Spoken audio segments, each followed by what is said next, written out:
downtrodden and middle class people. Thank you, sir. Shri Raghav Chadha.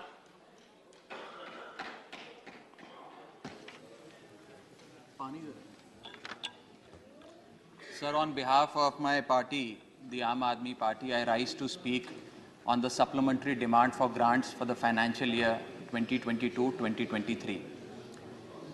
Sir, सरल भाषा में कहूं तो वित्तीय वर्ष की शुरुआत में सरकार को जितना खर्च आवंटित किया गया था, वो सारा पैसा खर्च करने के बाद आज अतिरिक्त पैसा मांगने सरकार इस सदन के भीतर आई है। काश ये सुविधा देश के आम आदमी के पास भी होती सर, जो महीने की 25 तारीख को अपना बटुआ खाली देखकर 5 दिन संघर्ष करके 1 तारीख आने की इंतजार करता है। Sir, supplementary demand for grants 2 चीजें में से एक अवश्य दर्शाता है। पहली चीज, क्योंकि सरकार को अतिरिक्त पैसे की जरूरत पड़ी, तो पहली चीज यह है कि जब वित्तीय वर्ष की शुरुआत में सरकार को पैसा चाहिए था, तो सरकार ने अपना जो वित्तीय बजट था उसे अंडर एस्टिमेट कर प्रेजेंट किया, ताकि वित्तीय घाटे को सुंदर करके उसका सौंदर्यकरण करके दिखाया जाए। अगर यह नहीं है तो दूसरी स्थिति अवश्य होगी कि सरकार ने अपना बजट पूरी तरीके से मिसमैनेज कर दिया। इन दोनों में से यदि कोई एक स्थिति उत्पन्न होगी, उसी में सरकार को एडिशनल पैसे की अतिरिक्त खर्चे की जरूरत पड़ रही है। सर, अतिरिक्त पैसे के लिए सरकार इस सदन के सामने आई है, कोई बात नहीं सर, उस पर चर्चा होगी, लेकिन चर्चा 2 और विषयों पे होनी चाहिए। पहला विषय कि वित्तीय वर्ष की शुरुआत में 40 लाख करोड़ का जो इतना भारी भरकम बजट इस सदन ने सरकार को सैंक्शन किया था, मंजूरी दी थी, उस 40 लाख करोड़ को खर्च करके सरकार ने क्या पाया? क्योंकि भारत देश के आर्थिक इंडिकेटर्स संकट का अलार्म बजा रहे हैं। और दूसरा, आज से 2-3 महीने बाद यहां से 100 मीटर दूर नॉर्थ ब्लॉक में जहां आने वाले वित्तीय वर्ष का बजट बन रहा है, आज ये बहस मैं चाहूंगा आने वाले वित्तीय वर्ष के बजट की भी नींव रखे। और सर, मैं नया सदस्य हैं सदन का एक सुझाव और देना चाहता हूं। हम सारे लोग बजट पे चर्चा उसी समय करते हैं जब बजट प्रस्तुत किया जाता है। हमें सदन में 2 बार बजट पे चर्चा करनी चाहिए। एक बार जब बजट प्रस्तुत हो, और विंटर सेशन में 7-8 महीने बीतने के बाद कि उस बजट से देश को हासिल क्या हुआ, मिला क्या, कितनी नौकरियां मिली, क्या बेरोजगारी की दर है, कितनी महंगाई कम है। सर, आज सरकार 3,25,757 करोड़ मांगने इस सदन के भीतर आई है। मैं माननीय वित्त मंत्री जी का ध्यान ये पैसे सैंक्शन करने से पहले और सदन का ध्यान इस पैसे को अनुमति देने से पहले 8 बड़ी बीमारियां जिससे आज भारत देश की अर्थव्यवस्था पीड़ित है, बीमार है, उसकी तरफ करना चाहता हूं। पहली बीमारी है सर बेरोजगारी। इस सरकार ने चुनावों से पहले वादा किया था, भारतीय जनता पार्टी ने वादा किया था कि हम 2 करोड़ नौकरियां हर वर्ष देंगे। सर, नौकरियां तो नहीं आई, लेकिन इस वित्तीय वर्ष में बीजेपी की सरकार ने बेरोजगारी दर को 45 सालों में सर्वाधिक कर दिया। सर, 45 ईयर हाई पे अनएम्प्लॉयमेंट रेट कर दिया। सर, 2014 में जब बीजेपी की सरकार बनी थी, 2014 में जब इनकी सरकार बनी थी, तब देश का बेरोजगारी दर 4.9% था। जब इनकी सरकार बनी थी तो बेरोजगारी दर 4.9% था। आज 8 साल बाद 2022 में यह बेरोजगारी दर 4.9% से बढ़कर 8% पे आ गया है। 8%। और ये तो ऑर्गेनाइज सेक्टर की बेरोजगारी है। अनऑर्गेनाइज सेक्टर के जॉब लॉसेस, एमएसएमई के कारखाने कितने बंद हो गए, उनका घर बिक गया, कारखाने बंद हो गए, उसका तो हिसाब ही सरकार के पास नहीं है। अभी कुछ ही समय पहले लोकसभा में जवाब देते हुए वित्त मंत्री जी ने देश को बताया कि कुल 22 करोड़ आवेदन पत्र भारत सरकार के पास नौकरी मांगने के लिए आए। उन 22 करोड़ आवेदन पत्रों में से आपको जान के चंबा होगा, सरकार ने मात्र 7 लाख लोगों को नौकरी दी। सर, 22 करोड़ आवेदन पत्र के मुकाबले 7 लाख लोगों को नौकरी। सर, हम लोग छाती चौड़ी कर कहते हैं कि हम युवा देश हैं, हम युवाओं का देश है, हमें अपने डेमोग्राफिक डिविडेंड पे गर्व है, फक्र है। सर भारत का डेमोग्राफिक डिविडेंड बेरोजगारी के तले दबता जा रहा है, सड़कों पे लाठियां खा रहा है और भारत सरकार डेमोग्राफिक डिविडेंड को डेमोग्राफिक डिजास्टर में तब्दील करती जा रही है। सर ये सच्चाई है आज।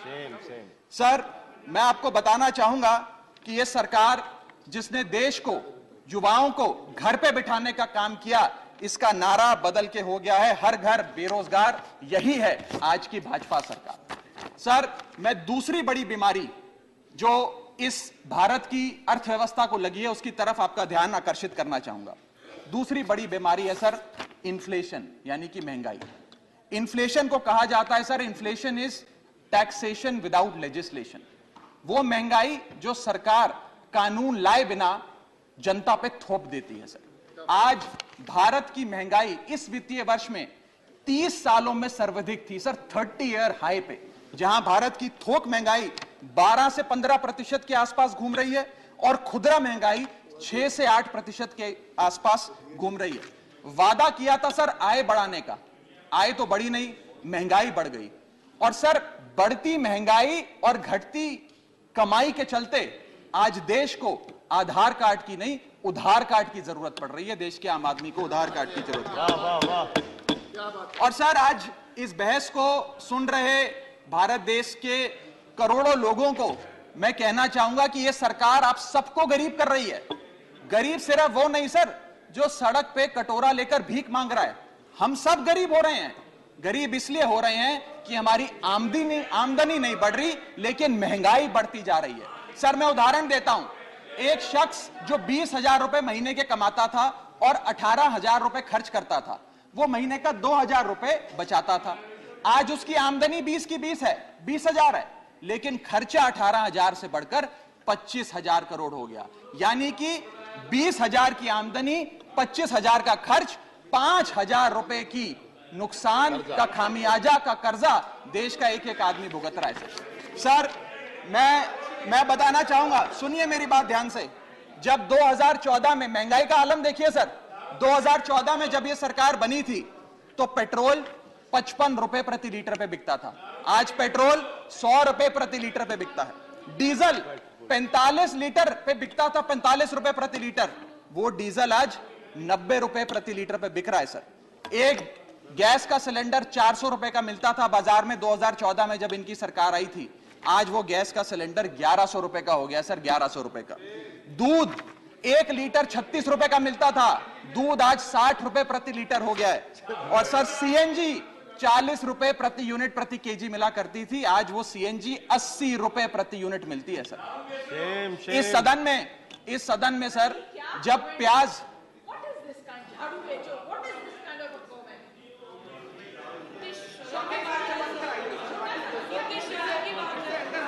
सर आपका प्रोटेक्शन चाहिए, आपका प्रोटेक्शन चाहिए सर, ये बात सही है सर। प्रोटेक्शन चाहिए। कमेंट से देखिए सर आप। चलो बोलो सर, बोलो, चलो बोलो बोलो बोलो। Sir sir sir sir sir जब देश में, I am not yielding, but sir इस देश में जब प्याज के दाम 100 रुपए प्रति केजी के ऊपर हो गए और इस सदन में हंगामा हुआ तो माननीय वित्त मंत्री जी ने कहा कि मैं प्याज नहीं खाती, तो मुझे उनके भाव से, प्याज की कीमतों से कुछ लेना देना नहीं है। ये मेरा विश्वास है सर कि माननीय वित्त मंत्री जी आटा, चावल, दाल, दूध, दही, पनीर तो अवश्य खाती होंगी, क्योंकि इन सब के भाव बढ़ गए। जीएसटी लगा लगा के इन्होंने देश की थालीनॉमिक्स, फूड इन्फ्लेशन को बिगाड़ दिया। आटा, दाल, चावल, दूध, दही, सबके रेट आज स्काई रॉकेटिंग है सर, आसमान छू रहे हैं। और भारत की फूड इन्फ्लेशन 10% से लेकर 17% के बीच पूरे वित्तीय वर्ष में मंडरा रही है। ये हालात हैं सर भारत की थालीनॉमिक्स की। मैं बताना चाहूंगा सर कि इस सरकार ने अमीरों को अमीर और गरीबों को गरीब करने का काम किया। पर कैपिटा इनकम किसी भी देश की आर्थिक स्वास्थ्य का एक बहुत बड़ा इंडिकेटर होता है। भारत की पर कैपिटा इनकम वित्तीय वर्ष 2021 में सर 9,160 रुपए से गिर गई, यानी कि हर व्यक्ति की औसतन कमाई 9,160 रुपए गिराने का काम किया। यानी कि आमदनी 98, खर्चा रुपया, यह सरकार ने करके हम सबको दिया है सर। तीसरी बड़ी बीमारी जो भारत की अर्थव्यवस्था को लगी हुई है वो है आर्थिक सुधार का झांसा, the hoax of economic recovery. इस वित्तीय वर्ष के पहले क्वार्टर में भारत की आर्थिक विकास दर 13.5% थी। दूसरा क्वार्टर आते आते, जिसे फेस्टिवल क्वार्टर कहते हैं, जिसमें बड़े बड़े त्योहार आते हैं, जिसमें खपत भी बढ़ती है, उत्पादन भी बढ़ता है, मांग भी बढ़ती है, उस क्वार्टर में आर्थिक विकास दर 13.5% क्वार्टर वन के मुकाबले गिरकर 6.3% पे आ गई सर, यानी कि आधी हो गई। और अगर आप पिछले साल के क्वार्टर सेकंड से दूसरी तिमाही से कंपेयर करें तो क्वार्टर ऑन क्वार्टर 2021 में 8.4% दूसरी तिमाही की ग्रोथ थी, और इस बार इस क्वार्टर में जो अभी समाप्त हुआ 6.3% है, यानी कि भारत की आर्थिक विकास दर घटती जा रही है। और मुझे बड़े दुख से कहना पड़ रहा है कि जब वित्त मंत्री जी फरवरी में वित्तीय वर्ष 23-24 का बजट प्रेजेंट करेंगी, तब भारत की चौथी तिमाही की आर्थिक विकास दर 5% से भी नीचे होगी, which is unprecedented in recent time sir. यह भारत की इकोनॉमिक ग्रोथ की हालत है। और यह वर्ष तो जो बीत गया, इस वर्ष तो आपने आर्थिक जो विकास दर था उसकी ऐसी तैसी कर दी। अगले साल के आर्थिक विकास दर के आंकड़े सुनिए। सरकार चाहती है हम 8% पे आगे बढ़ें। वर्ल्ड बैंक कहता है वित्तीय वर्ष 23-24 में हम मात्र 6% पे ग्रो करेंगे। क्रिसिल कहता है हम 6% पे ग्रो करेंगे। ओईसीडी कहता है हम 5.7% पे ग्रो करेंगे। गोल्डमैन सैक्स कहता है हम 5.3% पे ग्रो करेंगे, और आईएमएफ कहता है हम 5.1% पे ग्रो करेंगे। यानी कि भारत की अर्थव्यवस्था में ऊपर जाने की बजाय हमारी व्यवस्था नीचे आ रही है सर। चौथी और एक बड़ी बीमारी जो भारत की अर्थव्यवस्था को लगी है वो है द डेट क्राइसिस। भारत सरकार की देनदारी, भारत सरकार पे चढ़ा बहुत बड़ा कर्ज। सर 1947 से लेकर 2014 तक, यानी कि इन 67 सालों में कई पार्टियों की सरकारें रहीं, केंद्र में कई पार्टियों ने शासन किया। इन 67 सालों में तमाम पार्टियों की सरकारों ने मिलकर कुल कर्जा 55 लाख करोड़ का लिया था, और बीते 8 सालों में 2014 से 2022 में इस बीजेपी की सरकार ने कुल कर्जा 85 लाख करोड़ रुपए लिया। यानी कि एक तरफ 67 सालों का, बीते 67 सालों का 55 लाख करोड़ का कर्जा, और इस सरकार ने अकेले 8 सालों में 85 लाख करोड़ रुपए का कर्जा ले लिया। मैं पूछना चाहता हूं इनसे कि ये तो मुफ्त की रेवड़ी भी नहीं बांटते, ये तो मुफ्त की रेवड़ी में भी विश्वास नहीं रखते, तो फिर इनका कर्जा इतना कैसे बढ़ता जा रहा है? ये पैसा जा कहां रहा है, किसकी जेब में जा रहा है? दोस्तवाद की नीति के तहत कौन से इनके दोस्त हैं जिन्हें फायदा पहुंचाया जा रहा है? ये मैं पूछना चाहता हूं सर 2014 में जब भाजपा की सरकार बनी तो government debt to GDP ratio 40% था, मात्र 40%। आज government debt to GDP ratio इस देश में 90% छू रहा है सर, 90%। और इस देश की डेट की स्थिति बढ़ाकर 1,55,000 करोड़ का 1,55,000 करोड़ का कुल कर्जा इस देश ने लिया सर। पांचवी बीमारी जो भारत की अर्थव्यवस्था को लगी हुई है, पांचवा बड़ा रोग, किसानों का संकट। सर मैं बताना चाहूंगा कि बड़े बड़े उद्योगपतियों के, अपने दोस्तों के बड़े बड़े लोन्स इन लोगों ने माफ कर दिए, लेकिन भारत देश के किसान की जो कर्जा था, जो डेट था, वो पिछले 8 सालों में 53% बढ़ा है, कम नहीं हुआ सर, 53% इंक्रीज हुआ है, जिसके चलते आज एवरेज फार्मर डेट, पर फार्मर डेट इस देश की 74,000 रुपए, यानी कि 74,000 रुपए का कर्जा आज देश के हर किसान के सर पर है सर। अगर किसान अपना कर्ज का भुगतान नहीं करता तो उसके नाम के नोटिस चिपकाकर किसान की बदनामी करती है यह सरकार, और बड़े बड़े उद्योगपति जो लाखों करोड़ रुपए डकार गए उन्हें बिजनेस क्लास में बिठा के देश से रवाना करती है सर ये सरकार। सर आज हमारा देश का अन्नदाता, देश का किसान जो हमारा पेट भरता है, जो हमें खाना देता है सर, आज वो जहर खाने को मजबूर हो गया है। एनसीआरबी का डेटा बताता है कि वित्तीय वर्ष 21-22 में 10,851 किसानों ने आत्महत्या करी।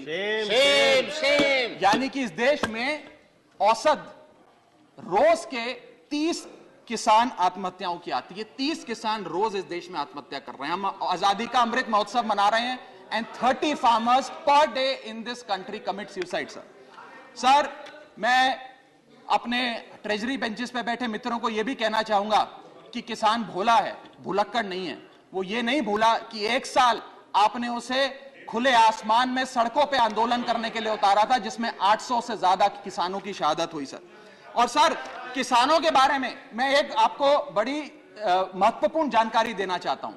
किसानों की आय दुगनी करने का वादा सरकार ने किया था कि हम बढ़ाएंगे और दुगनी करेंगे। आय दुगनी करना तो छोड़ दीजिए, स्टैंडिंग कमेटी ऑन एग्रीकल्चर की रिपोर्ट बताती है कि 4 से ज्यादा राज्यों में आय बढ़ाना तो दूर, 30% किसानों की आय घट गई सर, बढ़ाना तो दूर की बात। आय किसान की घटाने का काम इन लोगों ने किया, और एक ऐसे दौर में जब भारत की रूरल इन्फ्लेशन भारत की अर्बन इन्फ्लेशन से ज्यादा है, यानी कि गांव में रहना महंगा है शहरों के मुकाबले। सर मैं छठी बीमारी पे आता हूं। जो छठी बीमारी भारत की अर्थव्यवस्था को लगी हुई है सर, वो है प्राइवेट सेक्टर इन्वेस्टमेंट में गिरावट। 2 बड़े फायदे इस सरकार ने कॉर्पोरेट जगत को दिए। पहला, कॉर्पोरेट टैक्स कम करके 30% से घटाकर 22% कर दिया, जिसमें 1.5 लाख करोड़ का फायदा 1.5 लाख करोड़ का फायदा कॉर्पोरेट्स को दिया, और सरकार का हर साल का 1.5 लाख करोड़ का नुकसान कराया। और दूसरा बड़ा फायदा, अपने दोस्तों के उद्योगपतियों के पिछले 5 वित्तीय वर्षों में 10 लाख करोड़ रुपए राइट ऑफ कर देने, वो माफ कर देने। ये 2 बड़े फायदे उन्होंने रियायतें। Honourable member, you have twice made observations अपने दोस्तों के। I have taken note of it. These are one second. Can't you keep your seat? Honorable member Jaya Bachchan raised a very important issue. I wanted to reflect to it after you had concluded, but since you have continued with the 2 indiscretions, you need to be careful about it. Okay. Everything which you say here leads to consequences. As regards what the honorable member said, if someone is speaking, where is the occasion to make a shouting of that kind? I deprecate this, whether it is from this side or that side. Thank you, sir. Everyone is entitled to patient hearing, and let us not show aggression except in our thought process. Both sides are there, so be careful about it. Go ahead. Sir ये 2 फायदे पहुंचाने के बाद, corporate जगत को फायदे पहुंचाने के बाद, जब सरकार से पूछा गया कि आपने ये फायदे क्यों दिए, तो सरकार कहती है इससे रोजगार उत्पन्न होगा। रोजगार तो उत्पन्न हुआ नहीं सर। भारत में आज बेरोजगारी की दर 45 साल में सर्वाधिक है।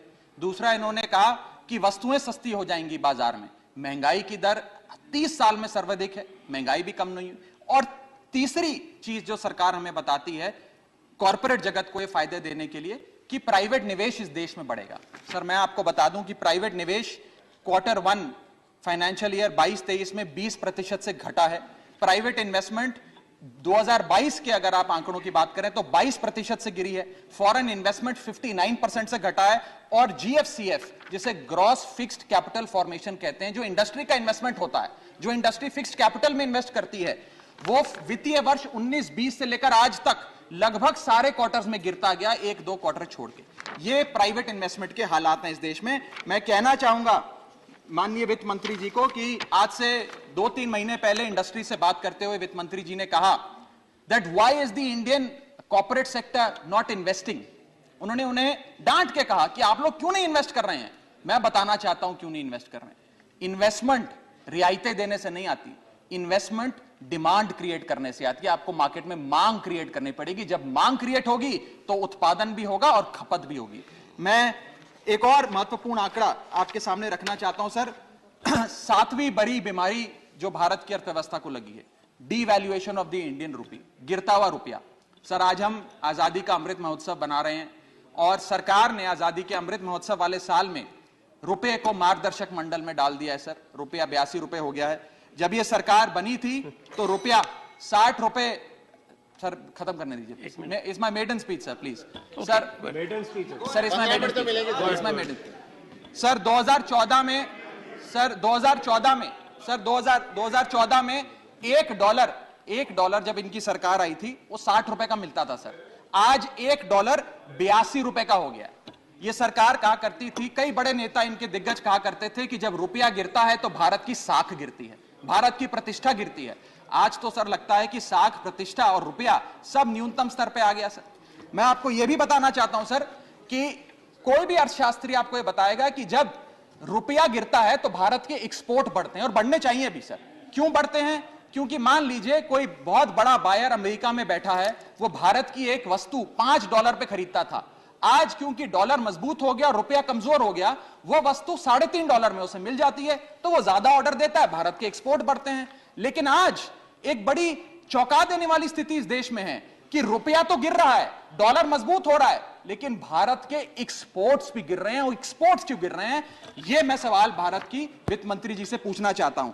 इस ईयर ऑन ईयर आंकड़ों की हम बात करें अक्टूबर 2022 की, तो 16.7% से भारत के एक्सपोर्ट्स कॉन्ट्रैक्ट हुए सर, यानी कि रुपया भी गिर गया और भारत के एक्सपोर्ट्स भी गिर गए। ना खुदा मिला ना विसाले सनम, ना इधर के रहे ना उधर के रहे। सर 8वीं बड़ी बीमारी जो भारत की अर्थव्यवस्था को लगी है वो है the failure of the startups.